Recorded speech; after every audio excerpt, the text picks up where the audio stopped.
welcome to all of you. My name is Anshul Tyagi and this is my YouTube channel.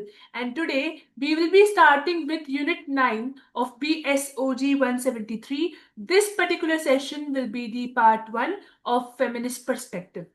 Along with the explanation, हम cover करने वाले हैं PYQs for a better and a complete holistic approach, right? अभी के लिए you need to understand what will be our format. So सबसे पहले we will be covering a brief introduction regarding what is feminism, feminist perspective. फिर हम complete करेंगे PYQ analysis. Then we will be focusing on our subtopics, right? So let's begin with today's session. And if you find my session helpful in any ways, you can like, subscribe, and share my channel. Along with it, let's begin. Okay. So, very first thing that you need to be aware of is regarding the feminist view or the feminist perspective. The thing is कि हम इस particular course BSOG 173 के अंदर देखते हैं कि development ही हमारी priority रहता है and we tend to explain and understand what exactly is development, right?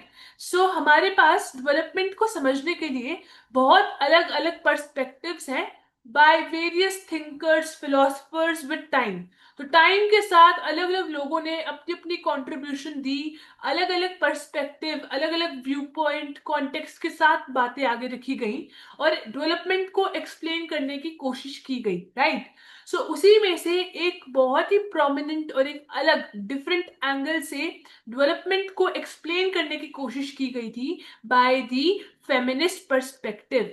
And जैसे ही हम देखते हैं बहुत सारे फेमिनिस्ट और फेमिनिस्ट फिलोसफी या फेमिनिज्म को सपोर्ट करने वाले फिलोसफर्स, थिंकर्स अपना अपना काम देते हैं एक्सप्लेनिंग डेवलपमेंट, वी सी कि बहुत सारे अप्रोचेस और स्पेसिफिक थ्योरीज भी अपने पास मार्केट के अंदर आती है, राइट? सो उससे पहले the very first thing you need to be aware of is feminism. What exactly is feminism, right? So हम क्या बोलते हैं, फेमिनिज्म इज बेसिकली एक सोशल और एक पॉलिटिकल, एक सामाजिक लेवल पे एक मूवमेंट, एक तरीके की आइडियोलॉजी का विकसित होना फेमिनिज्म बोला जाता है. जब हम बात करते हैं कि we want political, economic, social equality of the sexes, हम बोलते हैं फेमिनिज्म के through that all the genders और all the sexes, whether it can be anyone, male, female or the LGBTQ, any of the one should be treated equally और उनके पास equal access of political, economic और सामाजिक, that is social level की चीजों का एक platform होना चाहिए and everything should be equally distributed और they should be equally empowered, right? This is what feminism speaks about. Feminism कोशिश करता है कि आप जो है एक फुल जेंडर इक्वालिटी लेके आए लॉ और प्रैक्टिस के अंदर, राइट? ये एक जनरल आइडिया है कि फेमिनिज्म क्या बातें बोलता है, फेमिनिज्म होता क्या है. अभी first let's view the PYQs. तो इस पर्टिकुलर यूनिट को लेकर, दैट इज आवर यूनिट 9 को लेकर, we have got certainly the following PYQ and I have taken like 2021 से लेके टिल आर 2024 का जून टर्म एंड एग्जामिनेशन तक के हैं हमारे पास क्वेश्चन यहाँ पे. we will be analyzing these only. सबसे पहले the question of first of all thing, हर साल क्वेश्चंस आए हैं. सेकंड थिंग, 20 मार्क का एक डायरेक्ट क्वेश्चन इस यूनिट से बनता ही बनता है. दिस इज समथिंग जो पका पकाया सिस्टम है which you can actually prepare for a complete 20 marks question, right? सबसे पहले वी कैन सी कि 2024 के जून सेशन का जो टर्म एंड एग्जामिनेशन था उसमें क्वेश्चन पूछा गया था to write a note on eco feminism, जो इसी यूनिट का लेटर वाले सेक्शन का पार्ट है. तो दिसंबर 2023 में पूछा गया जेंडर एंड डेवलपमेंट अप्रोच के बारे में. अब आप देखोगे तो ये चीज पहले भी डायरेक्ट सेम चीज पूछी गई थी अपनी 2021 में दिसंबर सेशन के अंदर रिगार्डिंग आर अपना जेंडर एंड डेवलपमेंट. तो यहाँ पर आप रिपीट होते हुए भी देखेंगे कुछ टॉपिक्स को. इसके बाद आप देखेंगे जून 2023 के अंदर आपका फेमिनिस्ट क्रिटिक पूछा गया था कि डेवलपमेंट को लेके फेमिनिस्ट क्रिटिक क्या है, फेमिनिस्ट पर्सपेक्टिव क्या बातें बोलता है, राइट? ये चीज या ये क्वेश्चन भी रिपीट होता हुआ दिखता है हमें जून 2022 के अंदर। क्वेश्चन पूछता है, explain the feminist critic of the policies of development. Okay, तो आप दो बारी तो टॉपिक्स को रिपीट होते हुए देख पा रहे हैं। इसका मतलब है कि ये वाले जो टॉपिक्स हैं, these are something you should not miss in this particular unit. इस यूनिट के अंदर इस चीज को आप स्किप नहीं कर सकते, इन दो टॉपिक्स को। ठीक है। इसके अलावा आप देखेंगे कि 2 साल ये क्वेश्चंस आने के बीच में एक फ्रेश क्वेश्चन पूछा जाता है इको फेमिनिज्म के बारे में। इसी तरीके से दिसंबर 2022 के अंदर भी एक फ्रेश टॉपिक पूछा गया था कि ग्लोबल इंडेक्सेस क्या है, इंडेक्सेस क्या है। हम वुमेन की डेवलपमेंट को मेजर करने के लिए what are the global indexes that can be used. तो आप देख पा रहे होंगे कि इस पर्टिकुलर यूनिट के क्वेश्चंस कुछ स्पेसिफिक टॉपिक्स के लिए रिपीट होने के चांसेस हैं, और कुछ टॉपिक्स जो अभी तक छुए नहीं गए हैं बाय द एग्जाम सेटर, वो इनको अब यूज कर सकते हैं। तो certainly this unit is direct, and topics का आपका रिपीटेशन समझ में आपको आ गया होगा। एनालिसिस बोलता है कि एक क्वेश्चन 20 मार्क का हर टर्म एंड एग्जाम में आता ही आता है। डायरेक्ट क्वेश्चन बनता है, एक पूरा टॉपिक, एक सब टॉपिक डायरेक्टली पूछ लिया जाता है, राइट। एक पैटर्न आप देख पाएंगे रिपीट होने का, जो मैंने भी आपको दिखाया, फेमिनिस्ट क्रिटिक ऑफ डेवलपमेंट और जेंडर एंड डेवलपमेंट अप्रोच के रिगार्डिंग। इसके अलावा एब्रप्टली भी कोई भी एक डिफरेंट टॉपिक आपसे पूछा जा सकता है, जिसकी वजह से ये चीज इंपॉर्टेंट बन जाती है कि आप हर एक टॉपिक को इस यूनिट से अच्छे से क्लियर करके जाए, एटलीस्ट 2 बार उसको थॉरली पढ़ के समझ के जाए, सो दैट कि जो 20 मार्क्स का क्वेश्चन है उसको आप अटेम्प्ट कर सके। Because we very well know कि एक क्वेश्चन तो इस यूनिट से बनता है, राइट।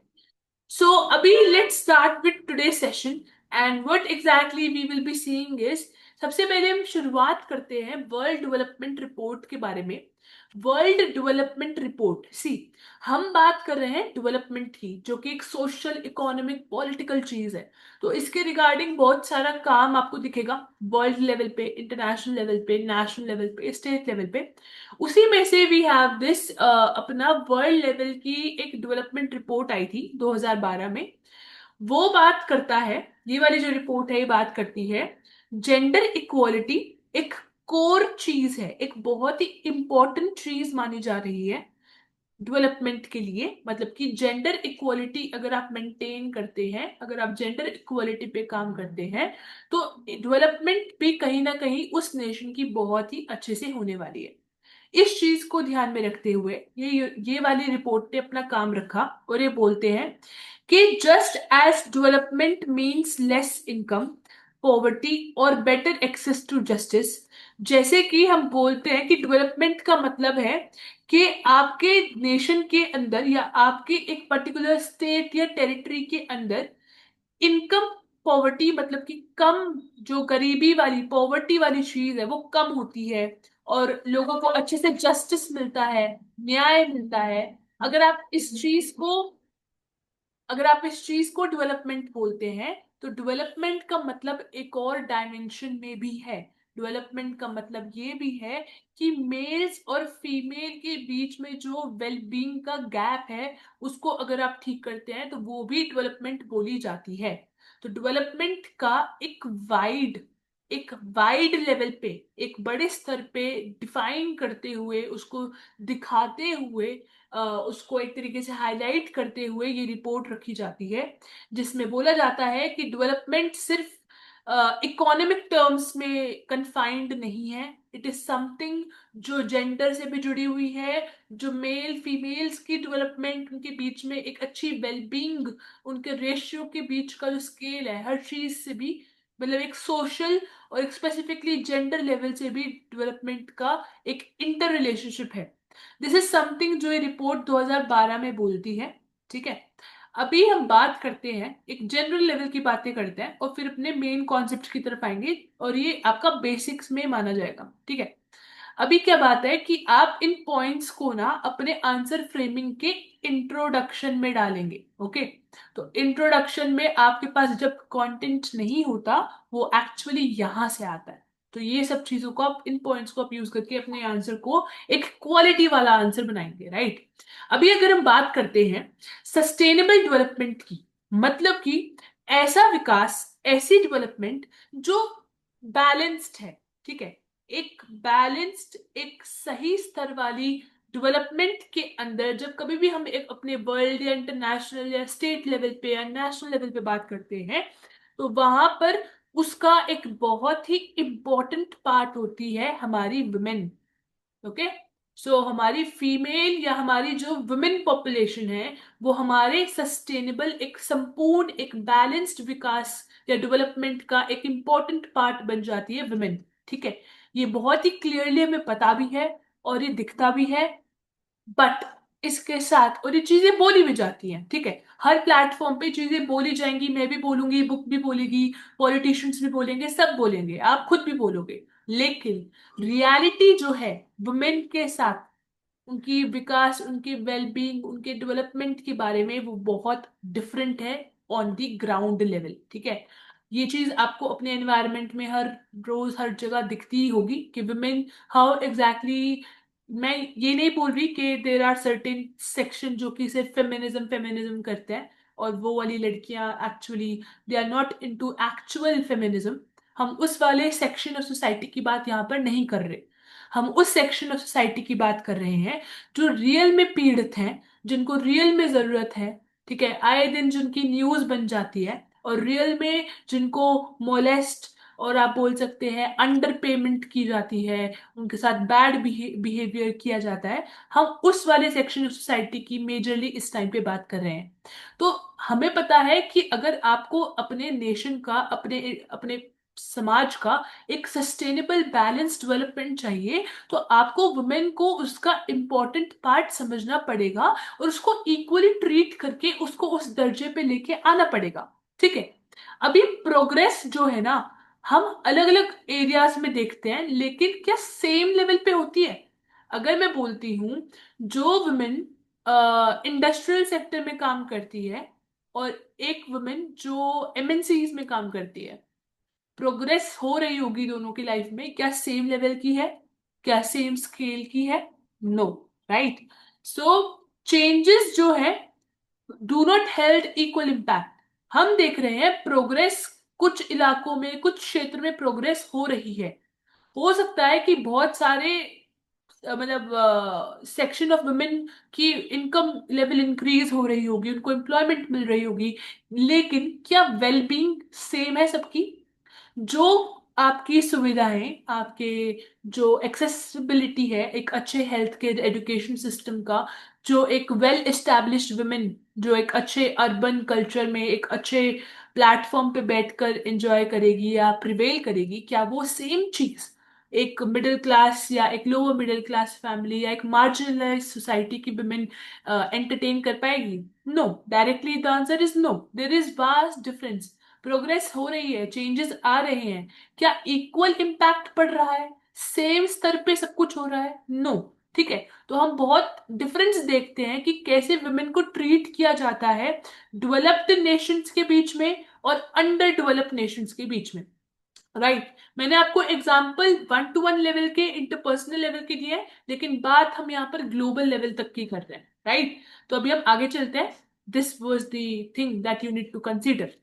अभी कुछ डायग्राम्स मैंने इसमें ऐड किए हैं, और if you want to add them into your examination का वो शीट, तो आप उसको ऐड कर सकते हैं इन जैसे डायग्राम्स को। ये आपके आंसर्स को ज्यादा विजिबली अच्छा बनाएंगे, आपके पॉइंट्स को बहुत ही क्लियरली डिमार्केट करेंगे एग्जामिनर के सामने, एंड +1 मार्क्स तो बनता है, राइट। सो अभी हम बात करते हैं कि अंडर डेवलप्ड नेशंस जो होते हैं और जो डेवलप्ड नेशंस होते हैं, उनके बीच में वुमेन की क्या कंडीशन है इस टाइम पर या इन जनरल डेवलपमेंट को लेकर, ये देखते हैं।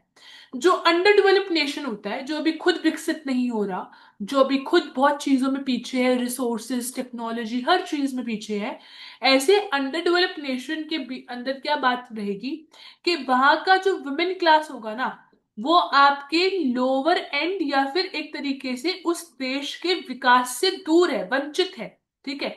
अभी उसको कंप्लीटली डेवलपमेंट के अंदर नहीं लिया गया है। सर्टेनली ऐसे अंडर डेवलप्ड नेशन के अंदर जो वुमेन है वो डिप्राइव्ड है, ठीक है। वो एक तरीके से क्या है, वो डिप्राइव्ड है डेवलपमेंट को लेकर। वहीं पर अगर आप देखते हैं, एक विकसित देश के बारे में बात करते हैं, डेवलप नेशन की बात करते हैं, तो आप क्या देखेंगे, ऐसे नेशन के अंदर वुमेन्स को जो है बहुत ही अच्छे से अपना एक इंटीग्रल या एक मेन फोकस वाले पार्ट पे रखा जाता है और फिर डेवलपमेंट को आगे बढ़ाया जाता है। आप देख पा रहे होंगे कि इस वाले डायग्राम के अंदर जो अंडर डेवलप्ड नेशन से के रिगार्डिंग है, यहाँ पर वुमेन जो है वो आपके बाहर है, बाउंड्री के बाहर है। मतलब कि डेवलपमेंट के अंदर वहां तक वुमेन तक डेवलपमेंट या विकास की जो रीच है वो डिप्राइव्ड है, पहुंचने में अभी भी बहुत वक्त है, राइट। वहीं पर दूसरी तरफ आप देखेंगे डेवलप नेशन के अंदर वुमेन डेवलपमेंट के साथ चलती है, मतलब उसको डेवलपमेंट के हर स्टेप पे वुमेन को भी इक्वली लेके चला जाता है। तो ये एक क्लियर डिफरेंस है जो डेवलप्ड और अंडर डेवलप्ड नेशंस के बीच में है। और एक और कंडीशन बनती है, that is of your developing Nations. Developing Nations की तो अभी हम खैर बात नहीं कर रहे हैं, बट द थिंग इज कि वो कहीं ना कहीं बीच में एग्जिस्ट करते हैं। उनका मेन फोकस होता है कि आप वुमेन को, मतलब वो कहीं ना कहीं चेंजेस वाली फेज है, जहां पर आप रोज किसी ना किसी पॉलिसी के थ्रू, किसी ना किसी स्कीम के थ्रू वुमेन को इक्वल डेवलप्ड सोसाइटी का सेक्शन बनाने की कोशिश में लगे रहते हैं। तो वो भी एक तरीके से स्ट्रगलिंग वाली सोसाइटी ही हो जाता है, ठीक है।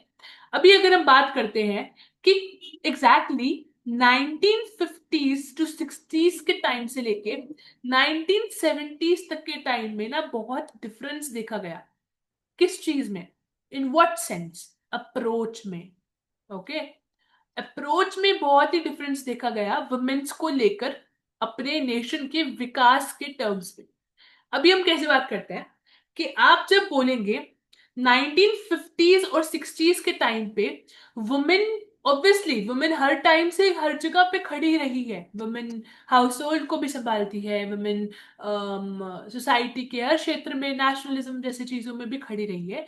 लेकिन 1950s टू 60s का जो दौरान था या उससे पहले का जो टाइम था, हर टाइम पे वुमेन की कंट्रीब्यूशन को अनएक्नॉलेज्ड रखा जाता है। मतलब उसको इक्वली एक्नॉलेज नहीं किया जाता इकोनॉमी, एक देश की इकोनॉमिक टर्म्स के अंदर, ठीक है।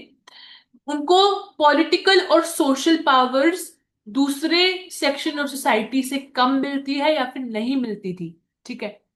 फिर हम बात करेंगे वुमेन की बहुत सारी चीजें, बहुत सारी वुमेन की अपने खुद के राइट्स, उनके हक, उनके इश्यूज थे जिनको सिर्फ एक तरीके से ह्यूमन राइट्स का पार्ट बनाकर छोड़ दिया जाता था। एक्चुअल में या मेन मेन आप बोलेंगे मेन स्ट्रीम लेवल पे या मेन फोकस में उनके इश्यूज को, उनके तकलीफ को, उनकी चीजों को नहीं लाया जाता था, ठीक है। अभी ये चीज जो है ना 1970s तक आते आते, ये जो पिक्चर आप यहां पर देख रहे हो ना, ये 1970s और उसके कुछ और आगे के डिकेड्स तक आते आते बदलने लग जाती है, राइट। अब आप देखेंगे कि 1970s में शुरुआत होती है फेमिनिस्ट एक्टिविस्ट के और थिंकर्स के ओरिजिन की। बहुत सारे थिंकर्स और एक्टिविस्ट आगे सामने आते हैं अपने अपने काम के साथ, और वो अपने अपनी आइडियोलॉजी और अपने अपनी चीजें देखते हैं, देते हैं समाज के अंदर फेमिनिस्ट पर्सपेक्टिव के साथ। मतलब जिसमें सारे जेंडर्स को या वुमेन्स को इक्वल दर्जे पे रखा जाए, उनको कैसे रख सकते हैं, ये क्या क्या होता आ रहा है, हर चीज को ध्यान में रखते हुए बातें रखी गई, राइट। हम क्या देखते हैं, बहुत सारी अब जो पॉलिसीज बननी स्टार्ट होंगी 1970s से आगे के लिए, अब बहुत सारी स्कीम्स और जो गवर्नमेंट की पॉलिसीज है उनको देखकर बनाया जाने लगा, उनको रिकग्निशन मिली कि वुमेन को थोड़ा सा प्रायोरिटी पे रखकर चीजों को फ्रेम करा जाए, सो दैट कि एक एक किसी लेवल पे तो एक चेंज आना स्टार्ट हो, राइट।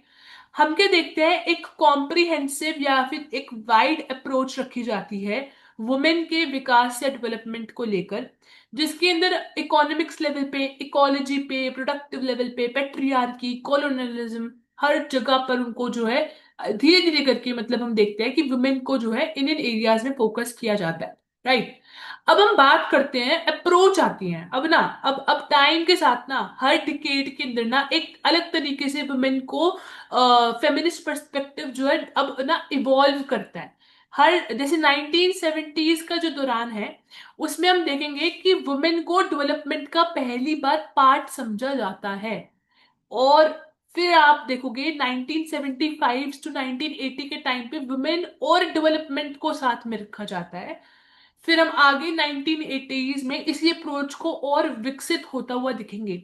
तो इन्हीं अप्रोचेस को अब हम पढ़ने वाले हैं, और इन्हीं में से डायरेक्ट क्वेश्चन भी बनता है, राइट, डायरेक्टली ये पूछे भी जाते हैं। तो अभी हम सबसे पहले बात करने वाले हैं 1970s के अंदर दो अप्रोचेस जो है वो डेवलप कर होती हैं, उनका राइज होता है। पहले तो आपकी है VID, WID approach and WAD approach. WID approach जो है वो है वुमेन इन डेवलपमेंट, कि वुमेन डेवलपमेंट का पार्ट है, इन डेवलपमेंट, ठीक है। वैड जो है, WAD वाली जो अप्रोच है, वो बोलती है वुमेन एंड डेवलपमेंट। यहाँ पर वुमेन और डेवलपमेंट को साथ में रखा जाता है, दोनों में बहुत फर्क है। प्रेपोजिशंस और इन सब के अलावा भी बहुत फर्क है, ठीक है। अभी देखते हैं, लेट्स गो। Okay, okay. अभी अब 1970s की जब हम बात कर रहे हैं, राइट, सो 1970s में क्या हो रहा है ना, कि 1970s में जेंडर और जेंडर और डेवलपमेंट का एक इंटरसेक्शन, ये जो इंटरसेक्शन है जहां पर ये दोनों एक तरीके से जेंडर पार्ट है डेवलपमेंट का, जेंडर के अंदर जो प्रभाव पड़ेगा, जेंडर को अगर आप, जेंडर वाला सिस्टम अगर आप सोसाइटी के अंदर चेंज करोगे तो उससे आपके डेवलपमेंट पे भी असर पड़ेगा। इस इंटरैक्शन को, इस इनके रिलेशनशिप को, कि जेंडर और डेवलपमेंट साथ में चलने वाली चीज है, इस चीज को पहली बार एक्सेप्ट या समझा जाता है या हाईलाइट किया जाता है इन 1970s, ठीक है। सबसे पहले इस चीज को ना आप देखोगे, एक डैनिश या डैनिश फेमिनिस्ट थी जिनका नाम था एस्टर बॉसरप। उन्होंने अपनी बुक में बोला था, सबसे पहली बारी उन्होंने ये चीजें स्टार्ट की थी, और उन्होंने अपनी बुक के अंदर बात लिखी थी। उनकी बुक का टाइटल था women's role in economic development. कि एक पर्टिकुलर जगह या एक नेशन के हिसाब से बात की जाए, या इंटरनेशनल या एक लेवल पे बात की जाए, तो वुमेन का क्या रोल बनता है इकोनॉमिक डेवलपमेंट के अंदर। मतलब कि एक एक जगह की, एक देश की इकोनॉमिक डेवलपमेंट या उसके जो अर्थशास्त्र वाली चीज है, अर्थ में बेसिकली इकोनॉमिक सेंस में कैसे एक तरीके से उसकी जो इनकम लेवल है, GDP है, इन चीजों में कैसे वुमेन का एक कंट्रीब्यूशन रहता है। अभी 1940 उन्होंने, मतलब अभी जो हम पॉइंट्स देखने वाले हैं ना, अभी हम सारे पॉइंट्स देखेंगे कि उन्होंने अपनी बुक में बोला क्या क्या है, ठीक है।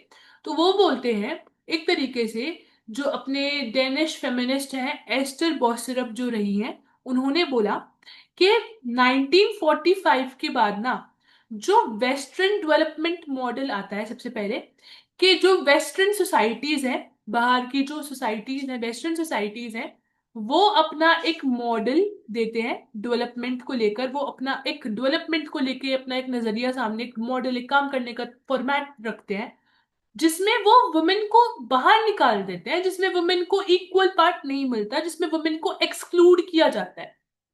ये चीज, इस मॉडल को ही पढ़कर, समझकर, सोसाइटी को समझकर, ये एस्टर बॉसरप ने ये अपनी बुक बनाई, और उसके अंदर इसी के बारे में बताया कि कैसे रियलिटी में भी वुमेन को, जेंडर को, मतलब वुमेन को जो है डेवलपमेंट से बाहर रखा जाता है, एक्सक्लूडेड रखा जाता है। लेकिन वुमेन का क्या क्या रोल है इकोनॉमी के अंदर, एक देश के इकोनॉमी या उसके अर्थ के अंदर, राइट। हम क्या देखते हैं, women were included only as a passive beneficiaries. Starting में वुमेन को डायरेक्टली या एक एक्टिव मेंबर नहीं माना जाता था। उनको फायदे मिलते थे थोड़े बहुत, जितना भी वुमेन को एक शेयर मिलता है सोसाइटी के अंदर वो मिलता था, लेकिन घुमा फिरा कर चीजें, जितना एक इक्वल दर्जा, एक बिल्कुल फोर फ्रंट का लेवल, एक इक्वल इंपॉर्टेंस या फिर एक इंपॉर्टेंस लेवल आप मेन को देते हैं, वो चीज वुमेन को नहीं मिला करती थी। और डायरेक्टली उनके कंट्रीब्यूशन को कोई एक्नॉलेज भी नहीं करता था, वो कुछ माना ही नहीं जाता था। मेन को जो है हमेशा से इस वाली सोसाइटी के मॉडल के अंदर या उस सोसाइटी के अंदर भी मेन को ब्रेड विनर्स बोला जाता था, कि मेन जो है ना वही देश को चला रहा है, मेन ही रोजगार पैदा कर रहा है, या फिर मेन ही घर का खर्चा उठाता है। वुमेन की कंट्रीब्यूशन को, जो वुमेन उस टाइम की सोसाइटी के अंदर 19 सेंचुरी की आप बात कर लीजिए, 19 सेंचुरी के आधार पर बात की गई है। उस टाइम पे एग्रीकल्चर फूड प्रोडक्शन में वुमेन का बहुत कंट्रीब्यूशन है। आज भी आप देखेंगे खेत खलिहानों वाले परिवारों के अंदर अभी भी जो घर की वुमेन्स हैं वो जाकर इक्वल लेवल पे काम करके आती है। इंडस्ट्रियल एरिया में देखेंगे तो इक्वल या उनसे ज्यादा वुमेन को हायर किया जाता है। ठीक है। तो वुमेन की जो कंट्रीब्यूशन है उस टाइम पे एग्रीकल्चर और फूड प्रोडक्शन में नहीं रिकॉग्नाइज की गई, नहीं एक्सेप्ट की गई। और इस काम के बाद, इस कंट्रीब्यूशन जिसमें उन्होंने इन सारे पॉइंट्स को हाईलाइट किया, एस्टर बॉस्टरअप के इस काम के बाद यूनाइटेड नेशंस ने उनके काम को पहली बात तो रिकॉग्निशन दी, और उसके बाद यूनाइटेड नेशंस काम पे लग गया। तो यूनाइटेड नेशंस ने फिर काम स्टार्ट किया, और फिर आता है 1975 के अंदर यूनाइटेड नेशंस ने ऑर्गेनाइज करी एक वर्ल्ड कॉन्फ्रेंस, एक पूरे इंटरनेशनल लेवल पे एक कॉन्फ्रेंस रखी गई वुमेन को ध्यान में रखते हुए मैक्सिको के अंदर। और उन्होंने बोला कि जो अगला डिकेड है, जो नेक्स्ट डिकेड है, ठीक है, वो होगा डिकेड ऑफ वुमेन। मतलब कि अगर 1970s के बाद वाला जो डिकेड है, दैट इज 1980s का जो दौर रहेगा, वो वुमेन का दौर रहेगा। ये चीज यूएन ने बोली। ठीक है। इस कॉन्फ्रेंस के दौरान, कॉन्फ्रेंस के इमेजेस आप देख सकते हैं, साइड में है, आप देख सकते हैं कितना एक्सटेंसिव लेवल पे, वर्ल्ड लेवल पे अलग अलग कम्युनिटीज के लोग आकर बात कर रहे हैं, अपना अपना व्यू पॉइंट रख रहे हैं वुमेन को। और देखेंगे वुमेन भी बहुत सारी है, वो सब वो भी पॉलिटिकल लेवल पे आगे आने की कोशिश करती हैं, राइट। तो यूएन जो है बोलता है, इस पर्टिकुलर कॉन्फ्रेंस के दौरान, मेक्सिको के इस कॉन्फ्रेंस के दौरान बोला जाता है कि अब से जो डेवलपमेंट होगी उसके अंदर वुमेन को इंक्लूड किया जाएगा फोर फ्रंट लेवल पे। ठीक है। वुमेन का जो वर्क है किसी भी लेवल पे ले लीजिए, वो इक्वल, या उसका पूरा कंट्रीब्यूशन जो पार्ट बनता है इकोनॉमी के अंदर उसको रिकग्निशन मिलेगा। और वुमेन की कंट्रीब्यूशन को इकोनॉमिक लेवल पे भी मतलब हम समझने की कोशिश करेंगे।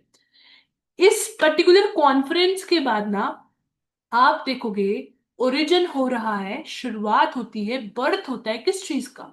शुरुआत होता है एक अलग अप्रोच का, that is your women in development approach. तो WID अप्रोच जो है आपकी यहां से शुरू होती है।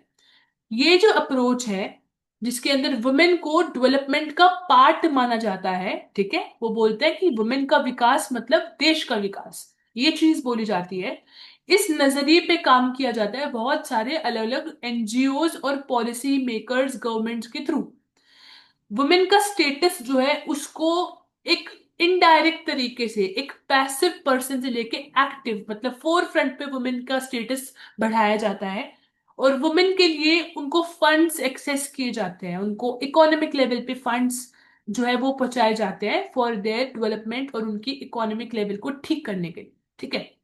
अभी वुमेन, आप देखोगे वुमेन इन डेवलपमेंट अप्रोच के ना बहुत सारे लिमिटेशंस थे, मतलब इसके अंदर लूप होल्स थे, मतलब इसके बहुत नेगेटिव पॉइंट्स थे, क्योंकि पहली बारी आप एक वुमेन को ध्यान में रखते हुए अप्रोच स्टार्ट कर रहे हैं, तो पहली बारी चीजें जब होती है तो उसमें गलतियां होती हैं। ठीक है। तो उसी का एक इन्हीं के लिमिटेशंस थे। तो कुछ लिमिटेशंस ऑब्वियसली उठेंगे उठेंगे, जब भी कोई भी काम होगा तो गलतियां होंगी, तो गलतियों के अंदर लिमिटेशंस आएंगी। फिर उसके बाद जब इन लिमिटेशंस को अभी हम देखने वाले हैं, इन लिमिटेशंस के बाद एक नई अप्रोच आती है मार्केट के अंदर जिसको बोला जाता है वुमेन एंड डेवलपमेंट वाली approach, that is your WAD approach, जो कि 1970s में ही आई थी, लेकिन उसके आखिरी वाले सालों के अंदर आई थी। ठीक है। ये जो आपकी WID अप्रोच थी ये 1970s के शुरुआती दौर की चीज है। ठीक है, वो वहां से ओरिजिन स्टार्ट होता है, और ये बिल्कुल आखिर का दौर है। ठीक है। अभी लिमिटेशंस क्या थी WID अप्रोच की? लिमिटेशंस या नेगेटिव बातें ये हो गई, ये गलतियां रह गई कि पूरा फोकस ना सिर्फ स्ट्रैटेजीज बनाने पे रह गया। एक्चुअल में रियल लाइफ में तो वुमेन को इंटीग्रेट करना ही रह गया। सिर्फ स्ट्रैटेजीज बनती रह गई, बातें होती रह गई, पॉलिसीज बनती रह गई, पर रियल लाइफ में वो चीज नहीं हो पाई उस लेवल पे जिस हिसाब से बोला गया। राइट। चेंजेस जो चाहिए थे एक बड़े स्तर पर, सोशो इकोनॉमिक स्ट्रक्चर को ठीक करने के लेवल पे, they did not get the desired actions. कुछ भी चीज एक्शंस में नहीं आ पाई। एक वाइडर लेवल पे एक्शंस की जरूरत थी, that couldn't be made. Right. अभी हम बोलेंगे कि बहुत ही इनकॉम्पिटेंट रहा, मतलब कि एक आपका इनकॉम्पिटेंट होता है कि आपका पोटेंशियल जो होता है उससे आप नीचे काम करते हैं, आप मतलब लायक नहीं होते। तो इनकॉम्पिटेंट रहा जो WID अप्रोच थी। किस चीज के अंदर, in what sense? To address other cultural and legal factors.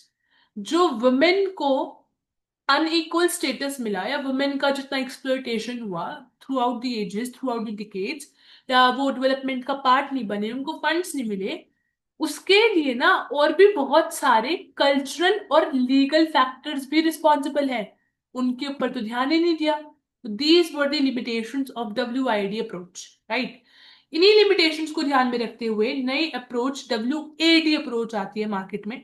उसको देखते हैं, जिसके बारे में इन्होंने इतना डिस्क्रिप्शन दिया नहीं है। तो आप बस यही रखेंगे दिमाग में कि WID approach I, WAD approach I, उसका स्टार्ट हुआ ऑब्वियसली। जो लूप होल्स WID अप्रोच में थे उनको ही तो ठीक करने की कोशिश की गई होगी ना WAD अप्रोच में। ठीक है। अभी उसके बाद ना एक और अप्रोच आती है, वो है मार्क्सिस्ट की। आपने मार्क्स का नाम सुना होगा, इकोनॉमी में बहुत यूज होता है, और उसके बहुत ये जो बंदे आप अभी स्क्रीन पे देख पा रहे होंगे यही है। ठीक है। तो मार्क्स का ना बहुत काम रहा है, और एक मार्क्सिस्ट पूरा एक सोसाइटी, एक पूरा मार्क्सिस्ट अप्रोच हर जगह पर आपको मिलेगी। यही मार्क्सिस्ट फेमिनिस्ट अप्रोच एक एक नई अप्रोच तैयार होती है जो मार्क्स के आइडियोलॉजी और मार्क्स के नजरिए से रखी जाती है। और उसमें बोला जाता है कि वुमेन का जो सिग्निफ लेबर है, जो वुमेन काम कर रही है, ठीक है, वुमेन का जो काम है उसको घर के एक हाउस होल्ड के नजरिए से बाहर भी उतनी ही इंपॉर्टेंस देनी जरूरी है जितनी अंदर। ठीक है। अभी हाउस होल्ड के अंदर वुमेन सारा काम करती है, तो उसको उसकी जो लेबर है, वुमेन जो बाहर काम कर रही है, हर चीज को हर लेवल पे उनको इम्पोर्टेंस, उनको सिग्निफिकेंस देनी जरूरी है। इस चीज को मार्क्सिस्ट फेमिनिस्ट अप्रोच बोलती है। वो बोलते हैं कि women have always been important. वो कहते हैं कि वुमेन कोई आज आज में इम्पोर्टेंट पार्ट नहीं बनी है इकोनॉमी का, या उनकी वजह से आज के टाइम पे एक प्रोडक्टिव सेक्टर में काम या योगदान नहीं हुआ है। पहले से कंट्रीब्यूट करती हुई आ रही हैं। ठीक है। Women have been contributing in the society और in the economic terms since ages. तो उनको उस लेवल पे हाउस होल्ड वर्क से लेके बाहर तक के लिए हर जगह पर एक इक्वल लेवल पे सिग्निफिकेंस लेवल देनी पड़ेगी। एक्चुअल प्रॉब्लम बोलते हैं मार्क्सिस्ट फेमिनिस्ट अप्रोच, कि एक्चुअल प्रॉब्लम ही क्या है? एक्चुअल प्रॉब्लम है कि वुमेन को ना, आप बोलोगे कि इकोनॉमिक स्ट्रक्चर में तो कभी डाला ही नहीं, उसको इकोनॉमिक स्ट्रक्चर में कभी इंपॉर्टेंस मिली ही नहीं। साथ में सोसाइटी के लेवल पे, सोशल लेवल पे भी उनको एक अलग से क्लास बना के रख दिया, एक सेग्रीगेटेड, एक अलग डिस्ट्रीब्यूटेड क्लास बोल दिया, एक अलग से उसको ट्रीटमेंट मिला, और उसको कभी उतनी इक्वल वेल्थ या फंडिंग भी नहीं मिली। अब वो बोलते हैं ये एक्चुअल प्रॉब्लम है। वुमेन कंट्रीब्यूट तो पता नहीं कब से कर रही है, लेकिन प्रॉब्लम सिर्फ इकोनॉमिक लेवल की नहीं है। सोसाइटी के अंदर उनको एक सेग्रीगेटेड नजरिए से देखा जाता है, उनको वेल्थ भी नहीं मिलती, उनको फंडिंग भी नहीं मिलती। आपको जो पे स्केल मिल रहा है उनको नहीं मिलता है। काम वो भी वही कर रही है, कंट्रीब्यूशन सालों से है, पर सालों से कंट्रीब्यूशन के साथ उनको मेंटल लेवल पे भी तो जो जितना रिप्रेस किया गया है वो भी एक चीज है, उसका भी तो भुगतान होगा, उसको भी तो देखा जाएगा। This is what Marxist feminist approach says. Right. Actual problem बता दी उन्होंने। अब नीड क्या है वो भी ये बोलते हैं, वो बोलते हैं कि रिकॉग्नाइज करना पड़ेगा भाई, आपको मान्यता देनी पड़ेगी और उसी के हिसाब से आगे के लिए काम करना पड़ेगा। किस चीज में? वुमेन का जो प्रोडक्टिव और रिप्रोडक्टिव कंट्रीब्यूशन है, दोनों लेवल पे, बायोलॉजिकल लेवल पे तो वो समाज को एक अलग स्तर पे लेके जाती हैं अपने परफेक्शनिस्ट एट्रीब्यूट। अब वुमेन की जो क्वालिटीज है क्या वो मेल में मिलती है? नहीं। एक चीज को, एक सोसाइटी को फ्रेम करने में वुमेन का बहुत बड़ा योगदान रहता है। हमें वैल्यूज हमारी माताएं सिखाती हैं। तो आप क्या समझते हैं कि क्या सिर्फ पैदा कर देना या फिर वो नहीं, रिप्रोडक्टिव मतलब कि हर लेवल पे पूरा जो एवोल्यूशन है हमारे घर का, हमारे सोसाइटी का, हमारे समाज का, भारत का या किसी भी देश का, वो उसकी वुमेन बहुत इंपॉर्टेंट रोल प्ले करती है। ठीक है, आगे तक की जनरेशन को वही एक तरीके से गाइड कर रही है, राइट। और प्रोडक्टिव लेवल पे, इकोनॉमिक लेवल पे भी तो वुमेन कंट्रीब्यूट कर रही है। आप सेम काम जो घर का हाउस होल्ड काम है आप किसी बाहर वाले मेड से या हेल्पर से कराइए, देन यू सी कि आप उसको नगद पैसे देंगे कि नहीं। It will be economic terms, right. तो इस चीज को रिकॉग्नाइज किया जाए और इस चीज के ऊपर काम किया जाए, this is what the Marxist feminist approach says. अभी 1980s की तरफ चलते हैं। 1970s हो गया पूरा, राइट। इंट्रोडक्शन हो गया पूरा, पीवाईक्यू हो गया पूरा, इन फेमिनिज्म क्या होता है ये भी बता दिया गया है। अब हम बात करते हैं आपके 1980s के टाइम पे। तो 1980s का जो टाइम है उसके अंदर आती है एक नई अप्रोच। पहले हमने क्या देखी? विड अप्रोच। फिर आती है वैड अप्रोच। फिर आती है ये मार्क्स वाली, मार्क्सिस्ट अप्रोच। अब आती है जीएडी अप्रोच। ठीक है, यहां पर वुमेन इन डेवलपमेंट की बात थी, यहां पर वुमेन एंड डेवलपमेंट बोला गया। यहां पर वुमेन की प्रॉब्लम्स क्या थी उनको रिकग्निशन दिया जाए, ये चीजें बोली गई। अब जीएडी क्या है? Gender and development. अब 1980s की अप्रोच जो है और वाइडर हो जाती है। एक वाइड अप्रोच, एक बड़े स्कोप वाली एरिया वाली अप्रोच के साथ आते हैं। और उसके बाद एक मोजर्स मॉडल भी आता है, एक फ्रेमवर्क, एक तरीके से एक अलग मॉडल आता है काम करने का सोसाइटी के अंदर। ठीक है, तो मोजर्स मॉडल आता है। अभी पहले हम जीएडी अप्रोच देखते हैं। जीएडी अप्रोच बोलती है कि, एक सेकेंड, जस्ट सेकेंड, ओके। आप क्या देखोगे कि वुमेन जो है डेवलपिंग नेशंस के अंदर, जो विकसित हो रहे हैं उन देशों के अंदर, फुल सिटीजनशिप नहीं ले पा रही थी, उनको इक्वल दर्जा नहीं मिल रहा था। 1980s का टाइम की बात चल रही है। ये देखा गया कि सोशो इकोनॉमिक लेवल पे भी उनको इतना इंपॉर्टेंट नहीं समझा जा रहा था। एक अभी भी गैप 1970s के अंदर होने वाले अप्रोचेज और डेवलपमेंट के बाद 1980s में चीजें अभी भी बहुत हद तक वैसी ही थी। ठीक है, एक गैप देखा गया सैलरीड लेबर ऑफ मेन और unrecognised productive reproductive labour of women. कि एक तो वुमेन, एक तो मेन ने एक काम करा, उसको सैलरी मिली, उसको रिकग्निशन मिली। वहीं पर दूसरी तरफ वुमेन है जो कि हर तरीके से काम कर रही है, हर तरीके का लेबर दे रही है, लेकिन फिर भी अनरिकग्नाइज्ड है।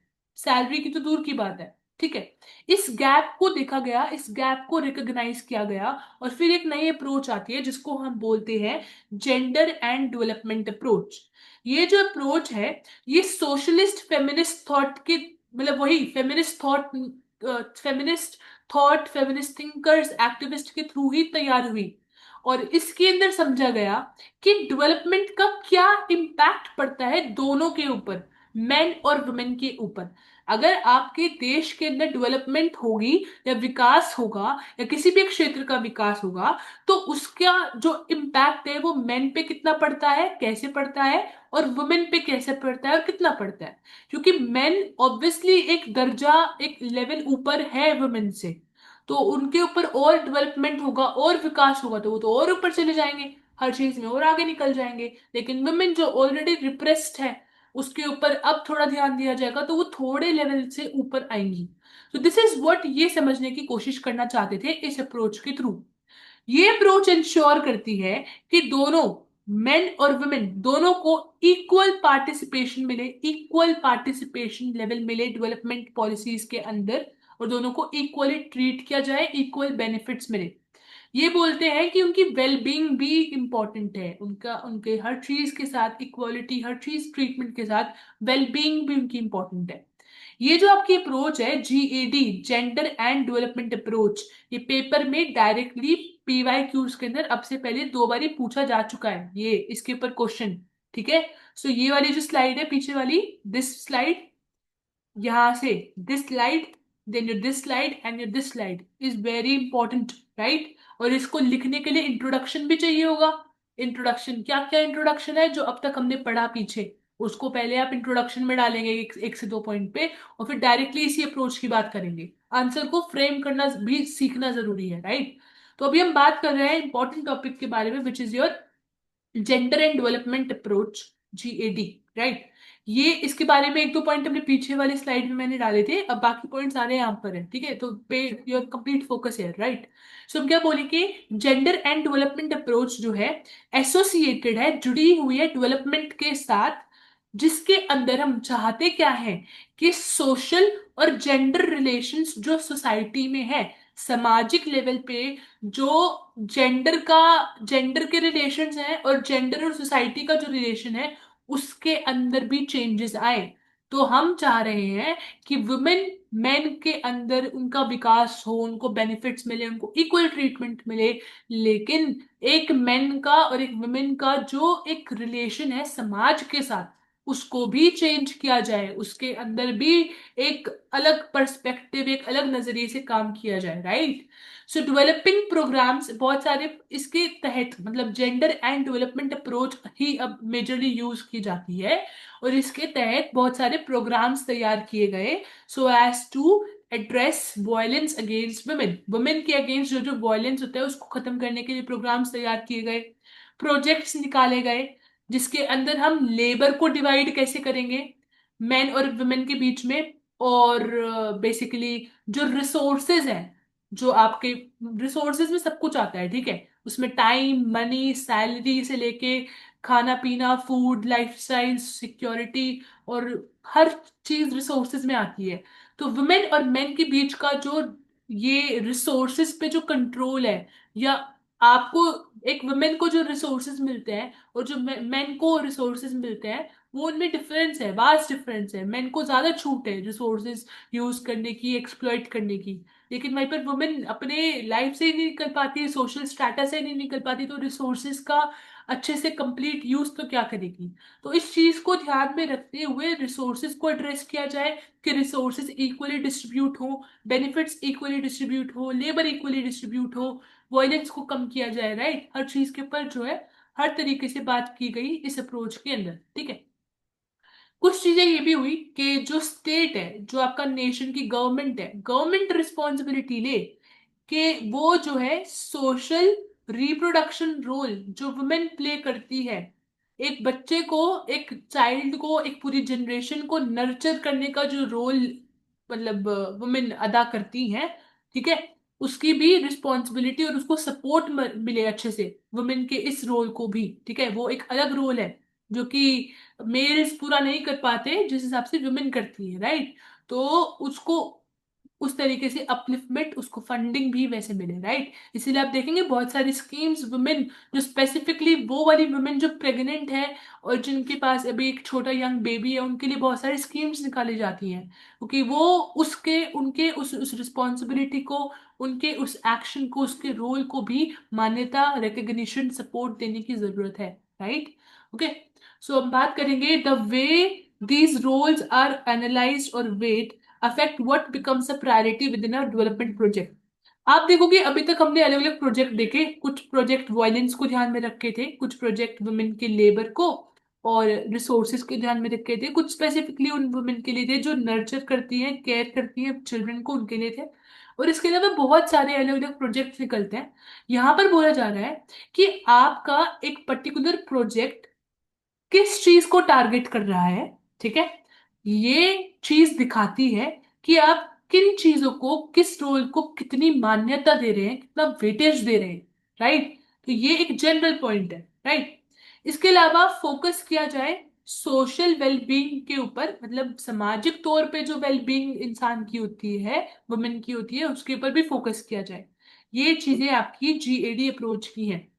अभी हमने जो है टाइम के साथ, एजेस के साथ, ये जो डायनेमिक एक होलिस्टिक नेचर है डेवलपमेंट का, उसको एक्सेप्ट किया है, ठीक है। इन ऑल इट्स कॉम्प्लेक्सिटी, हमने उसका कॉम्प्लेक्स नेचर देखा है, ठीक है। पॉलिटिकल सोशल लेवल पे बात की है, लेकिन उसको एक्सेप्ट भी करा है। नीड ऑफ वुमेन जरूरी ये है, वुमेन की नीड है कि आप वुमेन की ना लीगल राइट्स के ऊपर काम करें।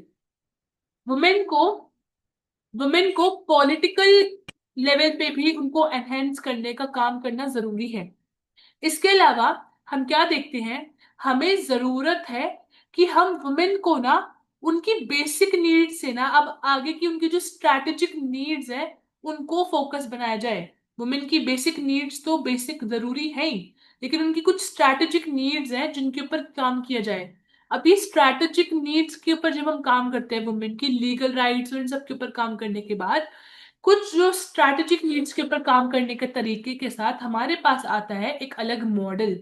तो हमने देखा कि हमारे पास आता है, यहीं से शुरुआत होती है जब हम वुमेन की basic needs, legal needs, socio economic needs के बाद अब हम बात किसकी करने वाले हैं, उनके एक तरीके से उनके स्ट्रैटेजिक नीड्स की बात करते हैं। यहीं से स्टार्ट होती है अपने एक अलग मॉडल की, जो हम अभी मॉजर मॉडल बोल रहे थे, वही मॉडल की शुरुआत यहीं से होती है।